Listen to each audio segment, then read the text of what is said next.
everyone. I am Amanda Vickery with the Rantoul Area Chamber of Commerce. We are here today at Taylor Studios, and we have the pleasure of speaking with Betty Brennan. She's the founder, the owner, and the president of this company.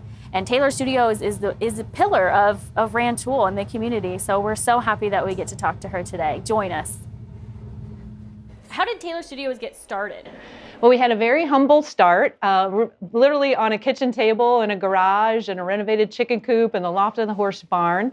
So I started it with a business partner, Joe Taylor. He actually was my husband at the time, and then we got divorced in 1996, but then ran the business together for a while. But we had a mail order division where we sold artifact and fossil reproductions while we were trying to get the word out to museums and nature centers and visitor centers. And we really just grew from that humble beginning. How many years have you been here in this location? Well, as we kept growing on the farm, we were renting a farm in Mahomet, and our landlord actually built us our first building, which was wonderful. But we kept growing, which we wanted to do, and growing and growing. And he's like, well, I'll build you another one. And we're like, well, you don't want a whole bunch of cars out here in your neighborhood. And we really wanted to own our own place. And we found the building, our office building, and it was the right price. And so we went for it and bought it and renovated it, and then, just kept growing after that. So that was in 1998, and the price is right. So that helps us keep our overhead low. We work all over the United States. We've done work in 45 states and 4 countries.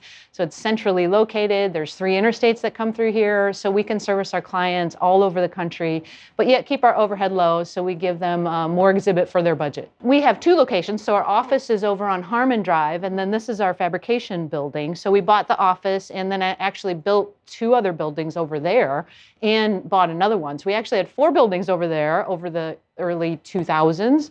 And then we bought this in late 2007, the old Walmart building. And so we now jokingly call it Taylor Mart. What is the largest exhibit that Taylor Studios has ever made, and how many hours did it take? Yeah, so we plan, design, build, and install our exhibits. So we got a job with Wisconsin DNR at Horicon Marsh to do all of their exhibits, and we even built a rebar woolly mammoth, a life-size rebar woolly mammoth, and a paleo hunter. So it was a really big project, over $3 million, and it took over 21,000 hours. It's in Horicon Marsh, in front of their visitor center, in their education center. Yeah, so it kind of draws people in from the road and kind of tells a visitor how to enter the facility.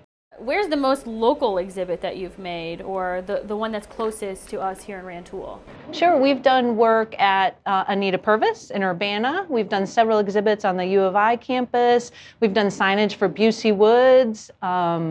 We designed the Spurlock Museum. We didn't build it, but we designed those exhibits. That's on U of I campus. There's exhibits in the Genomic Building and actually several other buildings on the University of Illinois. And Turkey Run State Park's nearby. We've done exhibits there, or Miller Park Zoo in Bloomington.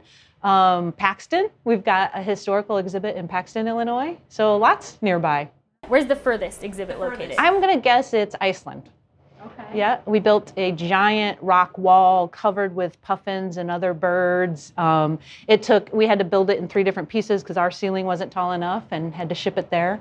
We've done work in Bermuda and Aruba, and we've sent exhibits to Guatemala and bid work. We've bid work in China. We haven't got work there in other countries, so opportunity for expansion there.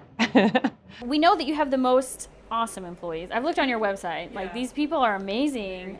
So they have such a specific skill set. How do you find them? How do you get them to come here and work in Rantoul? Yeah, well, surprisingly, what's worked for us recently actually has been Indeed.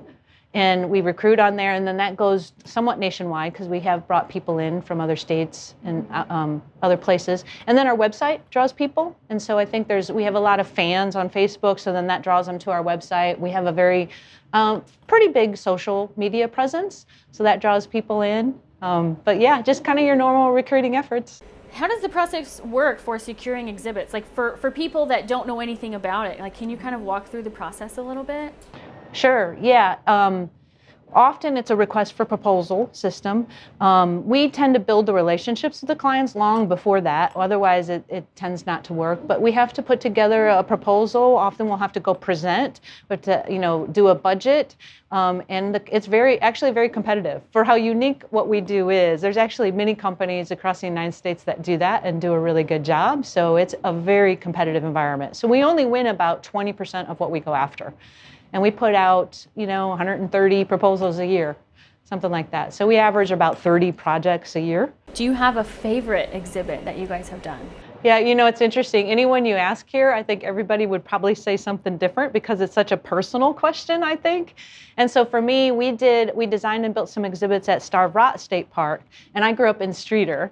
So as a kid, I, went to that park and climbed those hills and hung out there, and it's really close to my family. And so I was just really proud that aunts and uncles and cousins and where I grew up and started hanging out at parks is there.